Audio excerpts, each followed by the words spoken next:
I'm broadcast journalist and documentarian Bobby Casserole. I was first introduced to Eric Hersey in high school and have been following his career ever since. I'd like to share with you his story. Let's travel back in time to the year 2000, over 20 years ago. Young Eric was a sophomore in high school, not sure what he wanted to do in this world. Actually, that's not entirely true. Young Eric wanted to be a professional wrestler. You know, like Stone Cold Steve Austin and The Rock. In fact, Eric wanted to be a wrestler so bad that he created his own backyard wrestling federation. These makeshift wrestling societies were all the rage during the early 2000s. Wrestling became a pop culture sensation for teenage boys around the country, and youth always wanted to emulate their heroes. But Eric wasn't just okay with busting his friends over the head with light bulbs. He wanted the world to see it. And what better way to promote his wrestling federation than creating his own website? So Eric learned the basics of HTML well before every teenager in the country added code to their MySpace page. Over the next 2 years, Eric upgraded the Backyard Wrestling page 3 times, even signing up for a multimedia class in high school so he could learn the additional ways to make the site better. And his work paid off. No, not because he now has a job in web design. His website caught the eye of a local television station. Most of it's pretty tame. The chair, does hurt, and we usually don't do it often. I mean, this was a special match. It was a hardcore match that we wanted to show because we know you guys are going to try to make it like we're hoodlums and stuff. Even better, a national talk show host, Ricky Lake, wanted to bring him and a friend onto the show to discuss the dangers of this hobby. And of course, the spotlight landed him a call from a local wrestling promoter. Eric and a few selected friends were asked to wrestle for a real company in front of real fans. Thank you, HTML and sophomore multimedia class. That dream didn't last forever. The federation he was working for each Friday closed its doors, and it seemed like the wrestling dream was gone. Eric had to focus on other things, like college. Eric enrolled at Belmont Technical College using a free trustees scholarship. The kicker, you had to go year-round and maintain a minimum level of credits. Loving multimedia and websites in high school, he sought to get an associate degree in web design. After combing through the course pamphlet, Eric realized that there was some slight overlap, that he could get 3 associate degrees in 2 years and wouldn't have to pay a dime. Eric graduated with an associate's in web design, graphic design, and e-commerce. But let's back up a bit. Young Eric did not have money. His dad passed away at the age of 50 when he was a sophomore in high school. His mother, who was a stay-at-home mom for nearly 30 years, was forced to get her first job at Wendy's, or Rax at the time. If Eric wanted something, he was forced to work for it. Reluctant, as his friends partied on the weekends, Eric would wake up at 6 a.m. and head to Wendy's to make chili and take out the garbage. When Eric enrolled in college, he would get a job at a call center in Moundsville. He kept his job at Wendy's on the weekends. To do the math, Eric would work 30 hours at the call center during the week, go to school for 12 to 20 hours a week, work 16 hours at Wendy's on the weekend, and those weren't even the most time-consuming jobs. Eric was dating his future wife, Lauren, which was a full-time job in its own right. And between all of this, he managed to sleep. It would take 10 years for Eric to quit his Wendy's job. He would reduce his hours to only Sunday mornings, in which he completed a 4-hour task in 2 hours. On many occasions, his bi-weekly check would be under $20. He kept the job because he enjoyed it, and he was only responsible for himself. See, Eric had been promoted to a manager at a call center. This long-haired, rebellious 19-year-old convinced the executives that he was the right person for the job. Dealing with employees was a whole different skill set.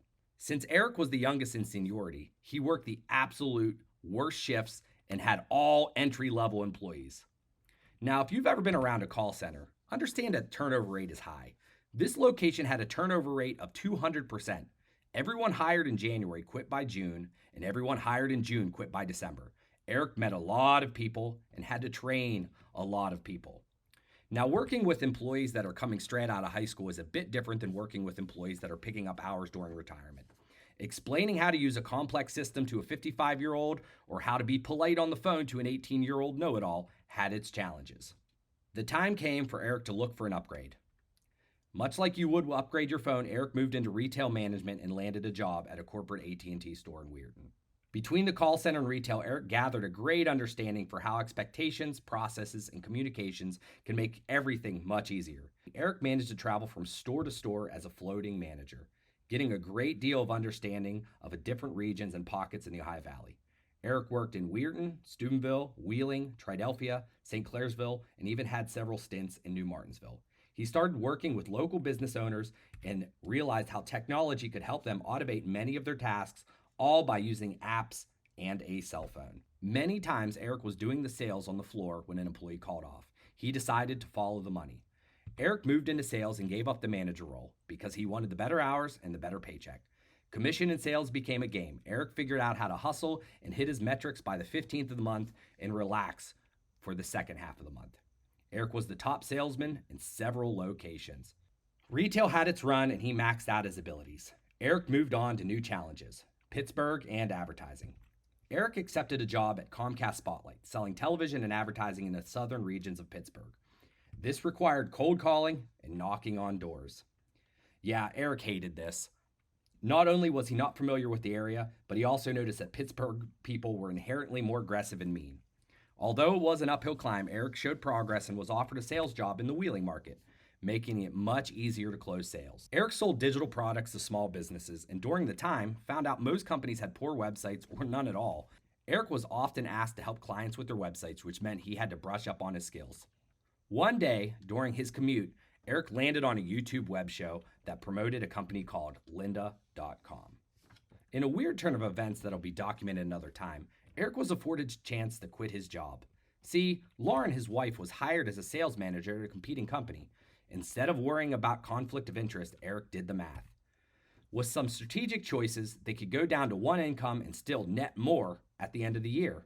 Instead of worrying about daycare and other expenses, Eric could be a stay-at-home dad. The only problem is, Eric doesn't like to stay still. Eric took 1 month off and played lots of video games. After that, he looked up Lynda and decided to get back to the web design game. Eric would spend 6 to 8 hours a day doing online training courses and playing in his digital sandbox. Any guesses on what project he took for his first new website? Yes, a local wrestling company. After learning the ropes with the wrestling site, Eric moved on to his latest fascinations, fantasy football. For several months, Eric worked through every phase of the web design process, turning a blank piece of paper and a blank notepad doc into a completely customizable and working website and database. Slowly, the word was out that Eric was capable of helping local businesses. Move forward to 2014, Eric's daughter was now in school, and there was no real reason for Eric to stay at home. He managed to land an interview with a local advertising agency, M Media, in Steubenville. Instead of being hired as a full-time employee, Eric negotiated that he be a freelance and work for the company. During this time, he managed and helped build the majority of the agency websites. This was also a great time to use real-life clients' websites to match with analytics and data. Slowly, Eric started getting additional work that was not attached to the agency. When Eric and Lauren sat down with their accountant, the accountant turned to Eric and said, "Eric, you are a business." Over the last few months, Eric was getting a lot of work and actually was paying several other freelancers to help complete the projects or add specializations. He was operating a small team, creating websites, graphics, videos, and even marketing. In February 2019, Eric Hersey Web Design and Development, LLC, was formed. And yes, Eric finally decided to relaunch his website, erichersey.com. If you ask Eric in early 2017, he would tell you that he was really working so he could pay off his Disney theme park addiction. Although this was true, he had a newfound love for web design and analytics. Websites became a tool and a true form of marketing. Where you ranked on Google made a huge difference to your bottom line. SEO, search engine optimization, was a game. More and more clients were asking for his help to increase their website ranking. Although Eric was still very selective with his time, he decided if he was going to be a business, he should go all in. Eric decided to put himself out there, join a local networking community, promote himself with the chamber, and really try to win the local Google search for web design. All this while juggling a toddler. Web design and technology as a whole is ever evolving. This isn't a position in which you can learn the craft and rest this for years. In fact, digital marketing changes weekly. Thankfully, Eric discovered podcasts when he was learning how to master his fantasy football league. Eric subscribed to nearly every podcast with the term website or SEO in the title. He managed to train his brain so he could listen to podcasts at higher speeds, maxing at 3 times speed. This means he can listen to an hour's worth of content in 20 minutes. This applies to video training and audiobooks. Eric has managed to get calls and inquiries from all over the country. His first question: where are you located? Eric's made it his mission to help not just businesses, but people of the Ohio Valley have a better online experience. This can be done by helping build better websites, optimize pages for better content, and help add more value to their various online channels. Eric has built over 200 websites in the last 10 years, as it even helped more businesses. Many small business owners left reviews, testimonials, and case studies showing their appreciation. Eric is dedicated to continuing his business, supporting freelancers in the Ohio Valley, and even working with young students that want to create a better web for the Ohio Valley. And what about Eric and his wrestling? Funny that a famous quote from Walt Disney states, "It all started with a mouse." As obscure as that sound, Eric's might be crazier. It all started with a fluorescent light bulb. And there we have it, the story of Eric Hersey. Hey, Bobby, what we said wasn't entirely true. That presentation was all about websites. I've mentioned this before, but search engines really care about the acronym EAT. Expertise, authoritativeness, and trustworthiness. The better you do at explaining EAT to Google, the more likely you will rank for a position that gets your website clicks. So how do you do this? Well, you kind of do what I just did. You have to explain why you're an authority and a trusted expert in your field.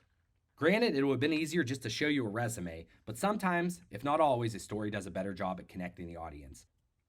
B&I says it best. You want to work with people you know, like, and trust. Google wants you to work with them. They want to know who you are and why your company is considered the expert. If people like you enough, they will link to your website or give you the ability to promote your relationship. If they trust you, they will continue to give you business and refer you to others. Although it's awkward to talk about yourself and how great you are, if you don't do it on your website, certainly no one else will, and Google will be none the wiser.